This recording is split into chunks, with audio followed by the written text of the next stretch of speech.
Conservative radio show host Erick Erickson is hosting several GOP presidential candidates at an event called The Gathering here in Atlanta this weekend. Yeah, and includes Vivek Ramaswamy and Chris Christie, as well as Virginia Governor Glenn Youngkin. But former President Trump was not invited. CNN's Eva McKen joining us now. Hello, good morning, Eva. So this day is the day of the two-day event. Former Governor Chris Christie will be there. Who else is speaking today? Yeah, good morning to you both. In terms of presidential candidates, it is just former New Jersey Governor Chris Christie as well as Vivek Ramaswamy. But this crowd will hear from a number of conservative activists as well. Listen, this is a really unique opportunity for these candidates because with Trump not invited, sort of taking up all the oxygen here and all that it entails security-wise when Trump comes and goes, they have had the opportunity to have these wide-ranging 45-minute conversations with conservative radio host Erick Erickson. And what we've seen is them touch on domestic policy, foreign policy, and then really get into the personal of what it's like being out on the campaign trail. Ron DeSantis, Mike Pence spoke yesterday. What'd they say?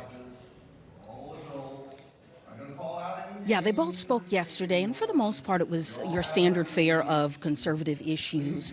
But really, the universal theme that I took away from their remarks was this really pushback against the bureaucracy and really a challenge to what they would characterize as the administrative state.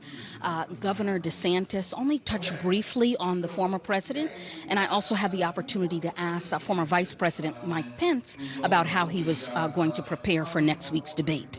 Take a listen. Everyone should debate. If you qualify, I think you owe it to the people to put out your vision, to talk about your record, answer questions about your record and decisions that you may have made or not made.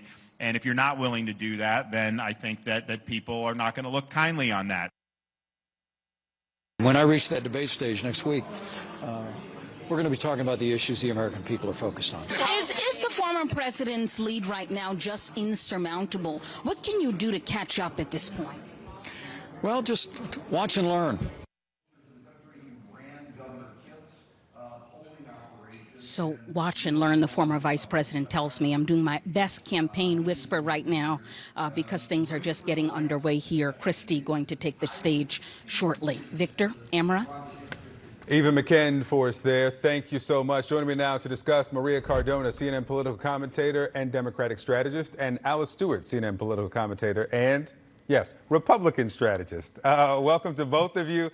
Maria, let me start with you. The latest polls out from Quinnipiac and Marist show that this race between potentially the president and the former president is virtually tied. Biden at 47, Trump at 46 in both. Poll was in the field at about the time Trump was indicted for the fourth time. How is a four-time indicted, two-time impeached former president in a dead heat with the current one? Does that worry you? Well, it doesn't worry me right now, though I always say that Democrats and this president should always be worried, and they should. And that means that they're not going to leave anything to chance. They're not going to take anything for granted, which we can never do in an incredibly polarized and divided country, which is what we're seeing. And that's why those numbers are so close. But the other reason those numbers are so close, Victor, is that let's realize that right now, the Republicans are having a chaotic primary where all we're talking about is how Donald Trump is not appearing at a debate or not appearing at these events. He sucks the oxygen out of everywhere he goes. The other people who are running against him are trying and failing at trying to get any attention and trying to get any traction in the polls. So all of the mobilization, all of the energy right now is on the Republican side. So those numbers don't surprise me right now. There is more than a year to the election. As you know, a day is a lifetime in politics. And right now we are seeing the economic numbers improving. The administration and this president is going out there every day touting those numbers and touting how numbers are improving, but his approval on the economy is not at 36% in the latest AP poll. Well, so that there goes my point about that, how there is still time. And when you have the president and the administration going into all of these districts and these communities, talking about the billions of dollars of investments that are going into those communities, people are going to start to feel it. And then you point to Republicans with the massive hypocrisy who are taking credit for the kind of money that they voted against. That's a huge contrast that I think is going to work very well for Biden in the coming year. Alice, let's look ahead to the debate happening on Wednesday. The reporting is, and this could change, he's not going to be there on Wednesday. He is so far ahead of these other candidates. Does he really need to be there? What does he lose? Victor, I assume when you say he, I assume you're referring to former President Trump. I'm just going to go out on a limb. Right. Look, he clearly has made plans to do some alternative programming, and he is one that certainly doesn't like to share the stage with anyone, and that's clearly going to be the case. Look, many of the other candidates, I've talked with all of them, anticipate some questions about the former president, but what they want to do is they want to shift the focus back to what people in this country are talking about. And I spoke with former Vice President Pence yesterday on the radio, and he says, look, when it comes to Donald Trump and these indictments, he wished that 4 indictments hadn't come along. He thought that the fate of Donald Trump should be decided by the voters, but it is what it is. And he and other candidates are talking about what is top of mind for voters. That is the economy, that is inflation, that is security and energy. And look, as much as my dear friend Maria wants to say that the economy is going well, people don't feel that. And perception is reality when we're talking about voters. And when you have approval ratings across the board of 35% of this president's handling of the economy, that's not good. And even amongst Democrats, just 65% think he's doing a good job on the economy. So no matter how hard they try to sell that, people are just not going to buy it. And look, we've heard from voters across the country and reports on these polls. People look at the fact that they look to Biden as someone who is empathetic and genuine, and certainly one who was very charismatic. And they decided, well, I'll take milk toast over crazy bread any day. But when the economy is like it is, many of them are having buyer's remorse. Okay, milk toast over crazy bread. Do you think people will, your words, go back to crazy bread?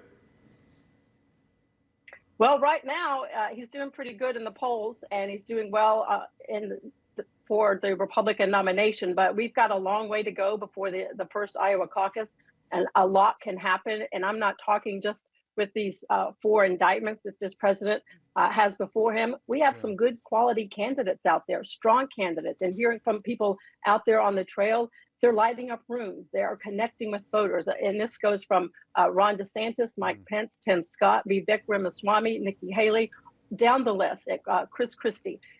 There's a long way to go. I've worked on candidates that were single digits in the polls and went on to win the Iowa caucus. So I think we need to give voters the chance to make their own decision and not base it on what polls are going on into summer, but how the caucus rules when we get to January. I really don't even know what crazy bread is, but I'll look it up after this conversation. Maria, let me come back to you. It's a thing. Is it a thing? You know what crazy bread is? Okay, all right. Well, I'll learn. Maria, let me ask you about what we heard from Democrat, this is Congressman Dean Phillips. He supports the president's agenda, President Biden. He calls his term thus far historic in many ways, but he also said this. Mm-hmm. My call is for the president to pass the torch. I think that would be in the country's best interest, and certainly Democrats. We have an extraordinary bench of Democrats ready to go, prepared, proximate, well-positioned, but we'll never know that. What's your reaction, response to that?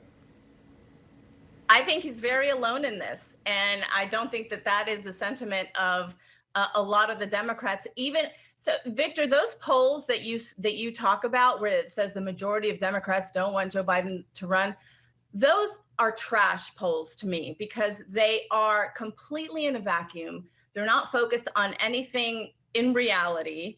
And so until that reality changes, what we have is Joe Biden that is going to be the Democratic nominee, and I believe he's going to be a very strong Democratic nominee with an economy that is strong. People are starting to feel it. You had a reporter earlier on this morning talking about how consumer confidence is growing, and all of these measures where economists are now saying they don't expect a recession. There's over a year to the election, so those numbers are going to start sinking in. And when you have a contrast with what Joe Biden is putting on the floor, and this congressman supports his agenda, versus the crazy bread MAGA extremist agenda that is trying to take away women's rights, that is trying to ban books, that is trying to rewrite African American history, that is not something that Americans want in the White House. They don't want the crazy bread in the White House. They had it for 4 years. And I don't think you're going to see another independent voter or a suburban woman that is going to say, oh, the fourth indictment, oh yeah, now I'm going to be able to support crazy bread Trump. No, I don't think so.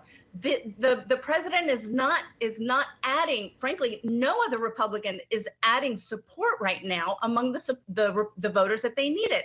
And I don't see how that's going to happen between now and the election. All right, Maria Cardona, Alice Stewart, you made crazy bread happen this morning, and for that, I thank you. You can Google it. I will. Google it. Thank you, Victor.